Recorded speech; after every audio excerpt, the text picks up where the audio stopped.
In the personal story segment tonight, do you believe in God? Increasingly, fewer Americans do.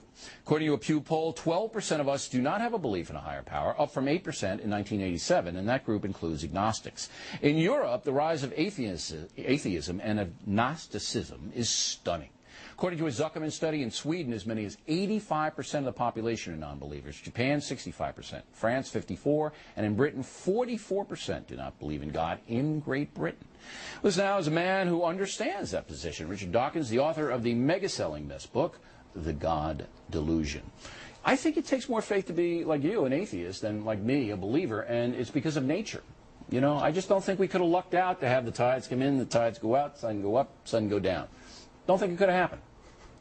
We have a very full understanding of why the tides go in, the tides go out, of why the continents drift about, of why life is there. Science is ever more piling on the evidence, piling on the understanding. But it had to get there. I understand that you know, the physiology of it, if you will, but it had to come from somewhere. And that is the leap of faith that you guys make, that it just happened. Well, a leap of faith, you don't actually need a leap of faith. You're the one who needs a leap of faith because you are actually, the onus is on you to say why you believe in something. There's an infinite number of gods you could believe in. I take it you don't believe in Zeus or Apollo or Thor. You believe in, presumably, the Christian God, Jesus. See, Jesus was a real guy. I could see him. Yeah. You know, and I know what he did. And so I'm not positive that Jesus is God, but I'm throwing in with Jesus rather than throwing in with you guys, because you guys can't tell me how it all got here. You guys don't know. We're working on it. Physicists are working. When you get it, then maybe I'll listen. Yeah. Well, no, I mean, if you look at the history of science over the centuries, the amount that's gained in knowledge each century is stupendous. In the beginning of the 21st century, we don't know everything. We have to be humble.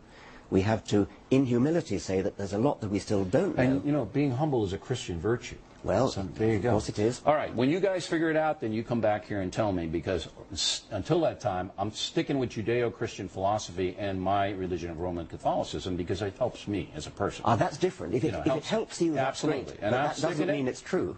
Well, it's true for me. You see, I believe. You mean true for you is different from true for anybody else? How can something be absolutely, true for you? Because I can't Something's either got to be true or not. I can't, no. I can't prove to you that Jesus is God. So that truth is mine and mine alone. But you can't prove to me that Jesus is not.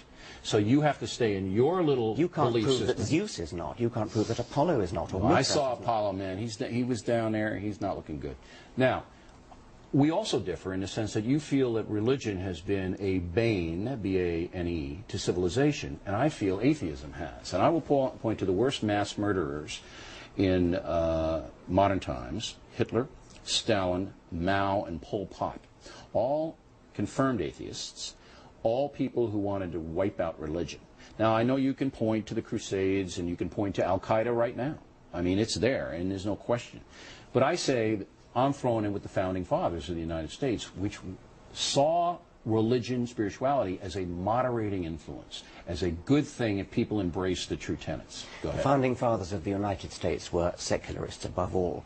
Some of them were religious, some of them were not, but they were above all secularists who believed in keeping church and state They separate. had to because of the oppression in Europe. That was what they were, right. Precisely. But I mean, that was almost all of them, they all said a prayer before their deliberations. In their letters, and I have almost all their letters, they all reference the deity. Our Declaration of Independence references heavily.